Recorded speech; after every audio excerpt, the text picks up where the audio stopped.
Hey everybody, it's me. It's been a long time. And in that time, I've had a lot of time to think about fighting games, especially Xrd, and everything that's going on around us. So if you wouldn't mind, just humor my stream of consciousness for a little bit. Maybe it's complete nonsense, maybe it's something you resonate with.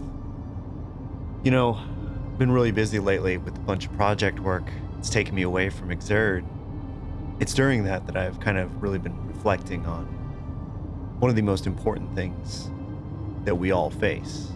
That's time. How to spend that time, what to do with it when you have it, how valuable it is, how little we actually have. It's the one currency that you hear a lot now. People are starting to kind of figure it out. It's that one thing that you just can't get more of. And so I think about it in context of fighting games, and it kind of mixes in with this conversation that's floating around the scene again, which is about old versus new. Big thing that I think about is just the fact that, I wish I had more time to play everything. I wish I had time to play every game on the market. But the thing is that I know for sure if I'm going to be able to put time into anything, I'm always going to put time into Xrd. So what do you do with your time? How do you choose to spend it? Do you focus? And I'm talking specifically when it comes to fighting games. Obviously, everybody's got different lives. Everybody's got different amount of time that they can dedicate to, either their hobby or their career, depending on whether or not fighting games fits into either of those categories or both at the same time. That's completely up to you. But I guess what I'm thinking about is how valuable it is to invest in time into the game that you love or games that you love. And that's kind of where I find myself right now is, I'm at this point in my life where I've had less time to dedicate to games than I've ever had, which is saying a lot since looking back at 2019 is when I made the switch over to Xrd as my main game. Even then, I still have had times where I've had, months off where I've had to walk away from the game. I might get some offline practice here and there, or I might just hit training mode sometimes for 20 minutes a day just to touch the game and just work on a combo or work on a punish or something like that. And I think that what's unique is the fact though that even though I have so little time, I find myself wanting to balance between the old and the new. I want to play Xrd as the main title, but I can't help but enjoy playing new games with my friends who don't necessarily play Xrd. Since I've been gone, I've been playing a lot of Street Fighter 6, been learning a lot about that game and really finding myself in it. And, is it a perfect game? No. But is it a game that I think that I can continue to play for another few years? Actually, yeah. I think that it's the first Street Fighter since 4 that I felt really that connection to. But then there's games like Tekken 8. It's an absolute blast to play, and I've got a lot of friends who are either longtime players of Tekken or just picking it up for the first time and really having a blast with it. Now, obviously, right now, it's kind of a hot button topic to say anything positive about Tekken, but I still think it's a fun game. And I can see where everybody's complaints are coming from, and I think that they're incredibly important to consider. I feel the same way about Strive. Strive is a lot of fun to play, and I have a lot of friends that are playing it right now. It's a cool game when you look at it in an objective way. Is it what I want necessarily? No.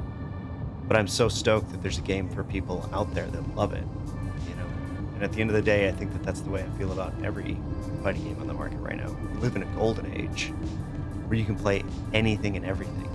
You don't have to commit to anything. You could literally build a community out of thin air if it doesn't exist for that game to really gel with. And I guess the long and short of what I'm trying to say here is I think it's important to play the old and the new. I don't think you should really ever completely restrict yourself to one or the other. Both of them provide such a wonderful experience. And I don't even mean playing an old and a new game in the same series. I'm talking playing a new game and an old game that may not even necessarily be the same type, so you could be playing Third Strike and fall in love with Tekken 8. I don't know who you are, you know? But that hypothetical person we just created exists. And what a wonderful thing to be, you know, to find love in the old and the new.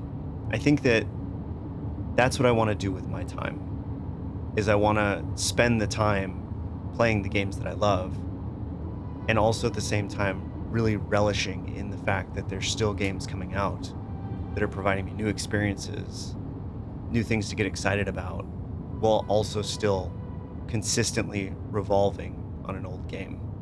Because that's what old games provide. Old games provide oftentimes an unlimited amount of things to do, but also at the same time, the knowledge that it's never going to change. The only thing that can change is your skill and your understanding of the game. That to me is the most spectacular bit of old games.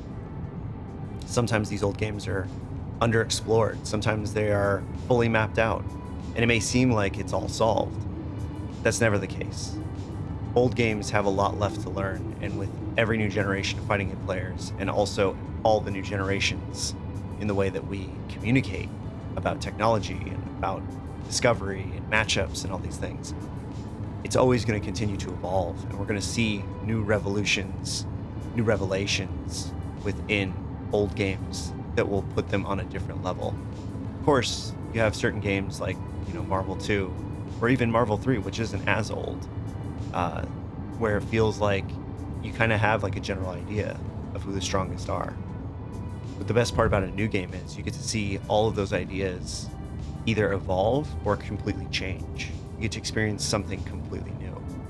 And that may not be for everybody. I encourage you to play the games that you love. I encourage you to find that thing that sets your heart on fire. And I think maybe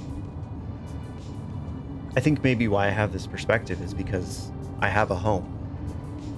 And I don't mean a physical home. I mean, I have a game that I will always come back to and will always want to play and will always discover more about. And that's Exerd. Because I have that place and I feel like I've found my place finally after years of searching. I've always had a fighting game that I'm just tinkering away at, learning something about, either a combo to beat my friends or, you know, some sort of survival gauntlet where I'm just playing against the CPU endlessly. But I've never found that game, that one game that I could just play forever. And I finally did a few years ago with Exerd. There's something that comes with that. It's a security. This game is what it is. It's beautiful and imperfect, and I love it for it. It'll never change. I mean, obviously people hope for a Rev 3, but based on the way that ArcSys is currently looking at Strive and the direction they want to go in, I don't think it'll ever happen. But to me, that's perfect. I love the fact that Rev 2.1 is going to be all we have. So because I have that home, I feel comfortable and excited to try new things. I can spend the time in Street Fighter 6, and even if at the end of the day I don't like it, I don't feel like I've lost anything. I feel like I've spent my time well, because I've still developed something. I've developed skills, or I've developed an understanding or an appreciation of something. I love fighting games. I love Guilty Gear. And I really hope that everybody's able to find that special game or games that truly sets their heart on fire. That's all I got to say for now.